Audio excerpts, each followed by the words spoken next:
Hi folks, you go on, I got my wheel jacked up on the truck, and if you look at it,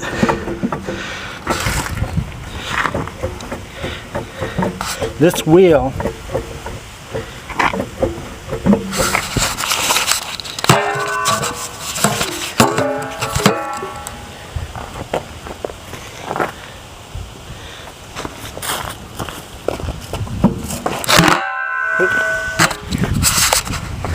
not supposed to do that, but that wheel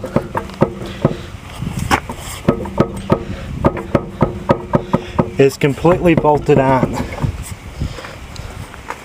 The lug nuts were bolted on, and you're not supposed to have that in and out, so that's what's wrong.